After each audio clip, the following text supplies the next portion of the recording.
করে কাজা এমন তো হতে পারে জহুরে জানাজা হতে পারে না জোরে বলুন কেমন করে ঘুমাও তুমি ফজর করে কাজা এমন তো হতে পারে জহুরে জানাজা মুসলিম হয় না জন্ম নিলে মুসলমানের ঘরে মুসলিম হয় না জন্ম নিলে মুসলমানের ঘরে কাফের মুমিন পার্থক্য হয় সালাতের উপরে ও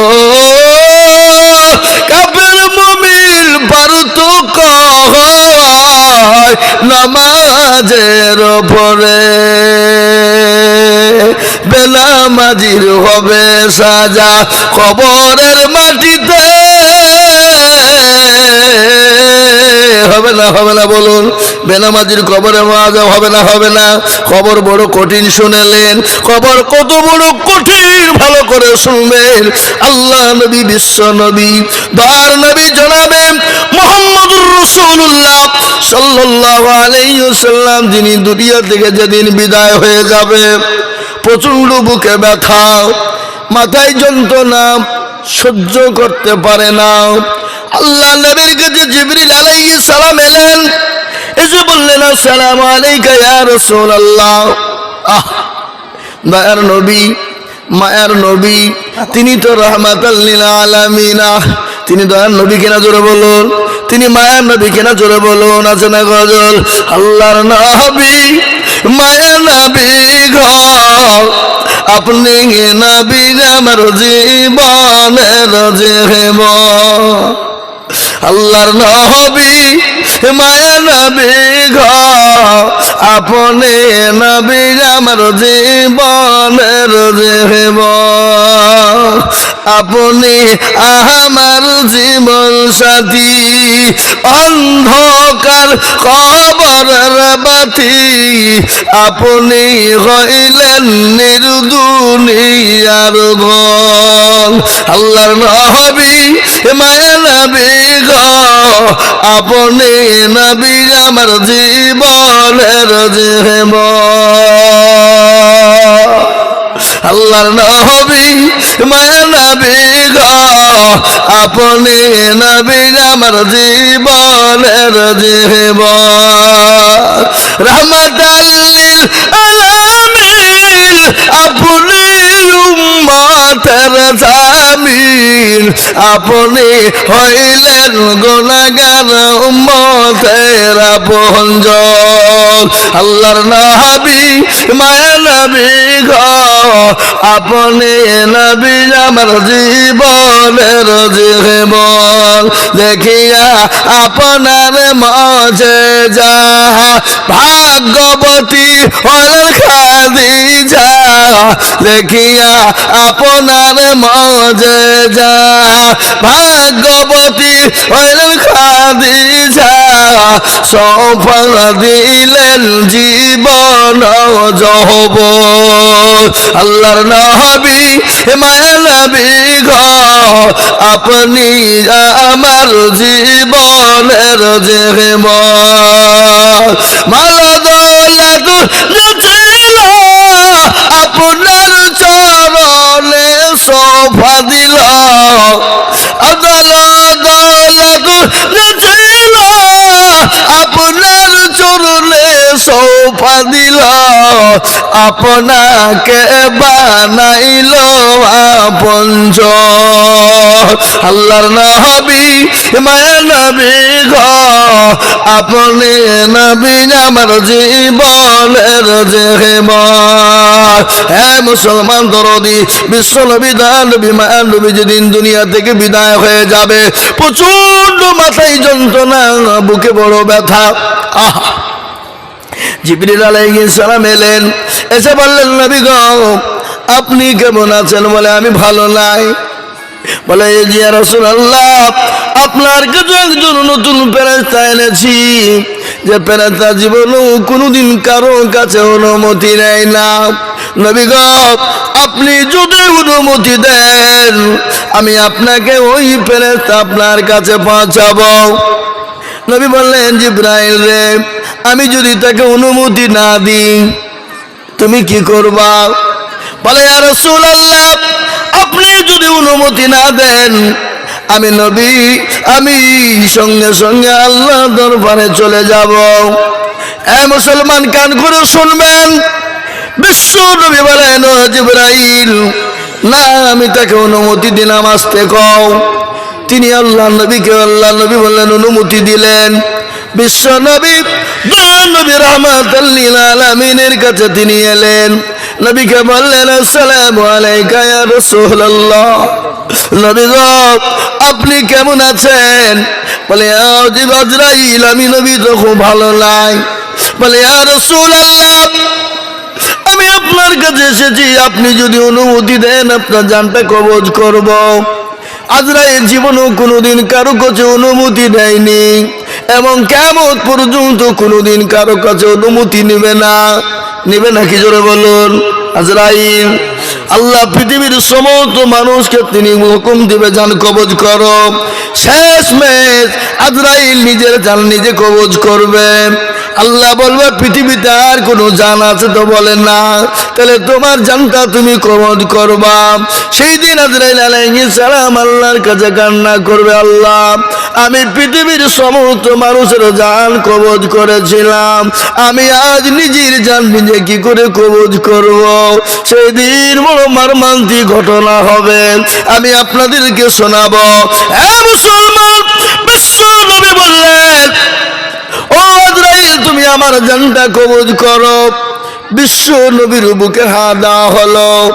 আল্লাহ নবীর বুকে যখন হাতটা দিয়েছে, আজরাইল আলাইহিস সালামকে নবী বললেন, আজরাইল রে, তুমি আমার বুকে যখন হাতটা দিলে মনে হলো উহুদ পাহাড়টা আমি নবী আমার বুকের ওপর বসে গেল। ও আজরাইল, আমার উম্মতি যখন মারা যাবে বলো তাদের কি কষ্ট হবে? নবী বলে, আজরাইল বলে, নবী গো, তাদের তো কষ্ট হবে না। কিরকম হবে তাদের মৃত্যু জানেন? যারা নামাজি হবে, দিনদারানি হবে, কোরআনওয়ালা হবে, আল্লাহওয়ালা হবে, ৫ ওয়াক্ত নামাজ পড়ে নেওয়ালা হবে, আল্লাহর হুকুমকে পালন করবে। নবী গো, বাচ্চা যেমন মায়ের কোলে বসে মায়ের স্তনে দুধ খেতে খেতে খেতে ঘুমিয়ে যায়, ওগো নবী, যারা মুমিন হবে, পরহেজগার হবে, তারা ওরকম ওদের জানটা কবজ করা হবে, তারা ওরকম বাচ্চা ছেলের মতো ঘুমিয়ে যাবে। সুবহানাল্লাহ। কিন্তু যারা বেনামাজি হবে, বেঈমানদার হবে, সুদখোর হবে, মদখোর হবে, ঘুষখোর হবে। মুসলমানের ছেলে মদ খায় না, এই কথা বলেন না কেন? মদ খাওয়া জায়েজ না না জায়েজ? এরা বলছে না তোমরা জায়েজ নাকি? হারাম। মদ খাওয়া মানে শুয়োরের রক্ত খাওয়া ভালো, কথা কর না কেন? শুয়োরের রক্ত খাওয়া ভালো। যারা সুদ খায়, সুদ তো খেলো না, সুদের গুনাহ বড় গুনাহ কি জানেন? মায়ের সঙ্গে ব্যভিচার করলে যে গুনাহ হয়, সুদের নিম্ন গুনাহ হলো সেই গুনাহ। সুর কি বলে, আপনার খাসির মাংস কিনে আনবেন ওই সুদের টাকা দিয়ে, বলেন তো, গরুর মাংস কিনবেন সুদের টাকা দিয়ে, হালাল হবে নাকি? কথা কন। ওর থেকে শহরের মাংস খাওয়া ভালো, কথা কন না কেন? হ্যাঁ মুসলমান, নিয়াত করবেন, আজ থেকে আপনি নিয়াত করবেন, বুখারী শরীফের প্রথম হাদিস, নিয়াত করবেন, ইন্নামাল আমালু বিন্নিয়াত। প্রতিটি কাজ নিয়াতের উপর নির্ভর করে। আপনার নিয়াত থাকবে আল্লাহ, না জানতে হয়তো হয়ে যেতে পারে, আল্লাহ আমি জেনে বুঝে সুদ খাবো না, সুদ দিব না, সুদ নেওয়াও গুনাহ এবং সুদ দেওয়াও গুনাহ, জায়গা দেওয়া গুনাহ, সাক্ষী গুনাহ, খাতা কলম দেওয়া গোনা, আপনি সেক্রেটারি হওয়া গোনা, আপনার সাক্ষী হবেন তাও গোনা। সুতরাং সুদ থেকে মুসলমানকে বেঁচে থাকতে হবে। এখন তো সুদ বলছে না বাবা, ভদ্র ভাষা বলছে ইন্টারেস্ট, মানে ফেরেশতাও খুঁজে পাবে না কোন ভাষা বলছে। হ্যাঁ, ঘুষ, এখন তো ঘুষ লাই, বকশিস, হাদিয়া, কত রকমের কায়দা হয়ে গেছে। দেখেন সুদটাকে এখন, ঘুষটাকে এখন বকশিস বলে দিয়েছে, বকশিস আর হাদিয়া, মানে যে ফেরেশতা খুঁজে পাবে না কি ভাষা, কি বলে বলে না। হ্যাঁ মুসলমান, দিনদার ইমানদার কান করে শুনবেন, আল্লাহ নবী দয়া নবী দুনিয়া থেকে বিদায় হয়ে গেলেন। বিশ্ব নবী যেদিন দুনিয়া থেকে চলে যাবেন, তিনি তো তিনার লাতি পুতিদের কথা বলেছেন নাকি? বলেছেন? বলেননি। তিনার চারজন কলিজার টুকরা মেয়েদের কথা বলেনি। তিনি কোনো সাহাবাদের কথা বললেন না। তিনি বারংবার বললেন নামাজ, আইমা মালাকাত আইমানুকুম সালাত, ও আমার উম্মতেরা সালাত, ও আমার উম্মতেরা নামাজ। সেই নামাজ মুসলমান পড়ে না, সেই মুসলমান নামাজ আদায় করে না। মুসলমান গো, কেন নামাজ পড়বা না? আল্লাহর সঙ্গে কেন গাদ্দারি করবা? আল্লাহর সঙ্গে কেন নিমুখারামি করবা? তুমি কি মরবা না? মরণ কি হবে না? মরণ কি তোমার হবে না? বলুন তো বাবা, এই উদয়পুরের মানুষ মরে কি মরে না? হ্যাঁ, মরে কম নাকি? না বাবা, আল্লাহ কোরআন বললেন ইজাজালুহা, যার যখন নির্ধারিত টাইম হবে, নির্ধারিত টাইম অনুসারে চলে যাবে। ঠিক না ভাই? বলুন, যাবে কিনা? নির্ধারিত টাইম অনুসারে চলে যাবে বাবা।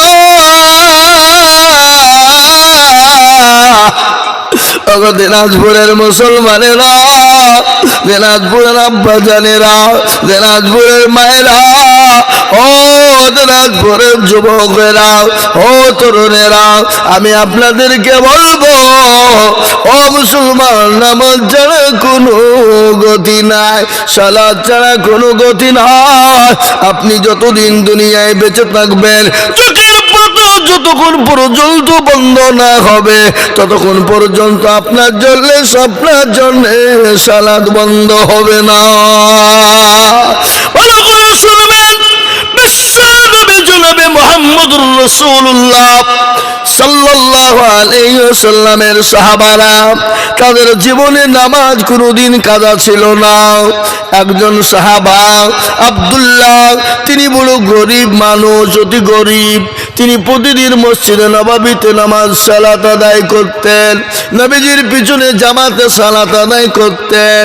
প্রতিদিন সালাত আদায় করে সঙ্গে সঙ্গে বেরিয়ে যেতেন।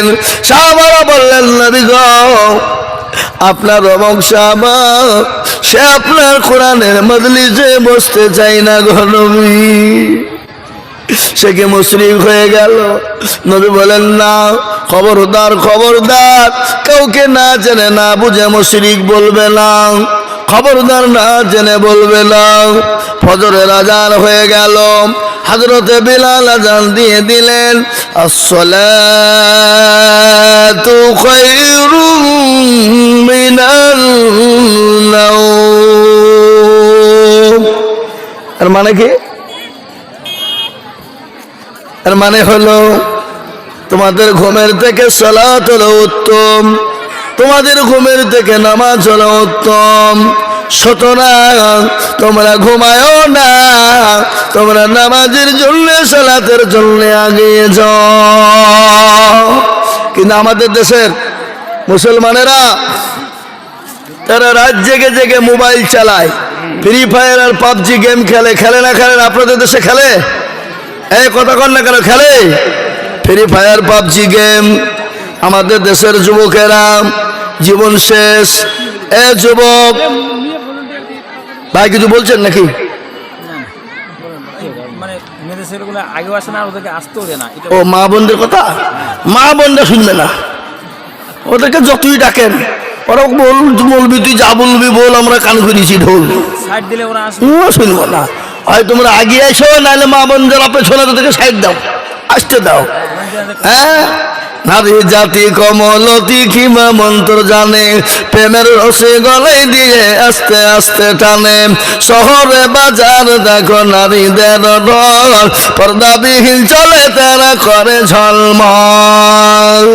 নারীরা নিজেকে আশিকি বানায়, দোস্তা আজ ধ্বংস নারীর বেপরদায়। আছে না নাই? কন যে নারীরা রাস্তাঘাটে মাথায় কাপড় নাই, যে মেয়েরা রাস্তাঘাটে মাথায় কাপড় নাই, বুঝতে হবে সে মেয়েদের লজ্জা শরম নাই। যে মেয়েরা রাস্তাঘাটে মাথায় কাপড় নাই, বুঝতে হবে সে মেয়েদের লজ্জা শরম নাই। যে মেয়েরা বাজার ঘাটে শরীরও দেখায়, যে মেয়েরা রাস্তাঘাটে বডিও দেখায়, লজ্জা না থাকিলে কি আর লজ্জা দেওয়া যায়? যে মেয়েরা ঠোঁটে মুখে লিপস্টিক লাগায়, কি ঠোঁটে মুখে দেয় না? ঠোঁটে দেয় না কি লিপস্টিক? এ বাবা, যে মেয়েরা ঠোঁটে মুখে লিপস্টিক লাগায়, যে মেয়েরা ঠোঁটে মুখে রং লাগায়, লজ্জা না থাকিলে কি আর লজ্জা দেওয়া যায়? যে মেয়েরা রাস্তাঘাটে মাথায় কাপড় নাই, বুঝতে হবে সেই মেয়েদের লজ্জা শরম নাই। ঠিক না বেড়ে জোরে বলুন। মাগো, তোমাদের মর্যাদা বহুত বড়। ও মা, তোমরা নবীদের মা, তোমরা সাহাবাদের মা, তোমরা মাস্টার ডাক্তারের মা, তোমরা উকিল জজের মা, প্রধানমন্ত্রী এমএলএ এমপির মা, তোমরা আলেম ওলামার মা, তোমরা হাফেজ কারীর মা, বক্তা শ্রোতার মা। মা গো, তোমাদের মর্যাদা অনেক বেশি।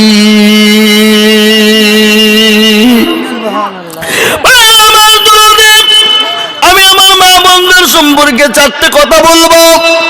কটা কথা বললাম? চারটা। আমার মা বোনেরা জান্নাতের 8টা দরজা দিয়ে ঢুকবে ইনশাআল্লাহ, কিন্তু চারটে কথা আমি মা বোনদের সম্পর্কে বলবো। মা গো, ও বোনেরা, পৃথিবীর কেউ তোমাদেরকে বাধা দিবে না। আমার নবী বললেন, মেয়েরাও যদি দুনিয়ার জমিনে চারটে কাজ করে, আল্লাহর জান্নাতের 8টা দরজা দিয়ে ঢুকবে, পৃথিবীর কেউ তাদেরকে বাধা দিতে পারবে না। মেয়েরা যদি দুনিয়াতে 4টে কাজ করে যায়, খুব সহজ, খুব সহজ বলবো। 1 নম্বর হলো মা বোনেরা সালাত আদায় করবে, 5 ওয়াক্ত সালাত আদায় করবে। মা বোনেরা টাইম বাই টাইমে সালাত আদায় করবে, সময় মতো সময় তারা নামাজ আদায় করবে, নামাজ সালাত আদায় করবে। আল্লাহ নবী বলে গেলেন, ওই নারীরা জান্নাতের 8টা দরজা দিয়ে প্রবেশ করবে। 1 নম্বর কি বললাম জোরে বলুন? 1 নম্বর সালাত, 5 ওয়াক্ত সালাত আদায় করবে। কিন্তু মা বোনেরা নামাজ সালাত পড়ে নাকি? ওই একদিন পড়ে তো আর একদিন পড়ে না, 2 দিন পড়লো 3 দিনে বেলায় আর নাই। ঠিক না বেটি জোরে বলুন? তাই বলে সব লাই, অনেক মা আছে বান্ধা নামাজ পড়ে, কোনোদিন নামাজ ছাড়ে না, এরকম মা আছে না? না জোরে বলুন? কিন্তু অনেক মা আছে 2 দিন ভালো মন চাইলে মন চাই জিন্দেগি চল রে, কি বলে আমরা একটা ফটকি বানাই, থাকতে থাকতে উঠলো ভাই চল রে বুবু দরগায় যাই। হ্যাঁ ভাবছি ওদের সময়তে সময়তে টাইম যখন হয় তখন পড়ে, ভালো লাগলে পড়ে, না পড়লে পড়ে না। এখন সিরিয়াল নিয়ে ব্যস্ত, মোবাইল। আপনাদের দেশের মা বোনদের কাছে বড় মোবাইল নাই বুঝি? হ্যাঁ, স্বামীর কলার চেপে ধরে বলছে মোবাইল দিবি নিয়ে মার খাবি, স্বামীর কাছে জোর করে মোবাইল নেয়। এই আপনারা বোর হাতে কে কে মার খেতেন? হাত তুলেন দিনে? একজনা তুলবে না, মাল দেখছে যদি তুলে পাশেই বসে আছে, বাড়িতে যাবার ঠকবে, মিনসিয়ে তুই মলবে সামনে আমার দুর্নাম করিয়া বলবে না, বলবে না, মার খেলেও বলবে না, চুপচাপ ভয়ে থাকবে। 1 নম্বর মা বোনেরা তোমরা সালাত আদায় করো।